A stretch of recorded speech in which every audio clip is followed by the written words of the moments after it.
আসসালামু আলাইকুম সুপ্রিয় সুধী, ডাক্তার মোহাম্মদ আনিসুর রহমান আমার যে চেম্বার আছে সেখান থেকে আপনাদের স্বাগত জানাই। আজকে যে বিষয়ের উপর কথা বলবো সেটা হিপ জয়েন্টের একটি সমস্যা। তো প্রায়শই দেখা যায় যারা তরুণ অপেক্ষাকৃত তাদের হিপ জয়েন্টের একটা মারাত্মক সমস্যা, যেটাকে আমরা আমাদের ভাষায় বলি এভিএন, এ ভাস্কুলার নেক্রোসিস।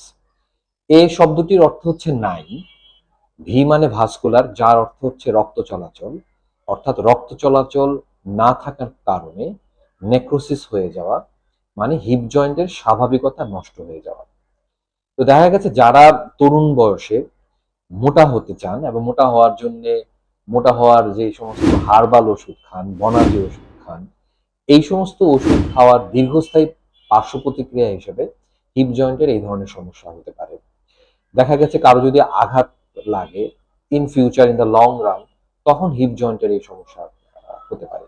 এছাড়া দেখা যাচ্ছে যাদের বাতজনিত সমস্যা থাকে, মারাত্মক বাতজনিত সমস্যা, আমরা বলি স্পন্ডাইলো আর্থ্রোপ্যাথি, তাদেরও এই হিপ জয়েন্টের এই সমস্যাটা হতে পারে। এখন এভাস্কুলার নেক্রোসিস হলে সবসময় কি অপারেশন করতে হয়, বা অপারেশন কি ডায়াগনোসিস হওয়ার সাথে সাথেই করে ফেলতে হয় কিনা? ব্যাপারটা আসলে তা না।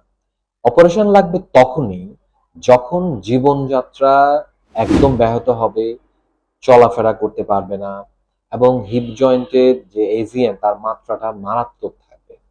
এর বাইরে অনেক ক্ষেত্রেই আমরা কিন্তু অপারেশনটা অ্যাভয়েড করতে পারি, আমরা যদি ওখানে রিজেনারেটিভ চিকিৎসা প্রয়োগ করি। তো রিজেনারেটিভ চিকিৎসা প্রয়োগের একটা গুরুত্বপূর্ণ উপায় হচ্ছে প্লাটিলেট রিচ প্লাজমা, যেটা আমরা রোগীর শরীর থেকে রক্ত নিয়ে, অল্প পরিমাণ রক্ত নিয়ে 20 ml এর মতো, সেটাকে প্রসেস করে রক্তের গুরুত্বপূর্ণ উপাদান প্লাটিলেট এবং প্লাজমা আমরা ওই হিপ জয়েন্টে দিয়ে দিই। এটার সফলতাও কিন্তু অনেক। এটার দুইটা উদ্দেশ্য, একটা হলো যে অপারেশনটাকে অ্যাভয়েড করতে পারা, অথবা অপারেশন যদি অ্যাভয়েড নাও করতে পারি, অপারেশন যাতে তুলনামূলক অনেক দীর্ঘ সময় পরে করতে হয়।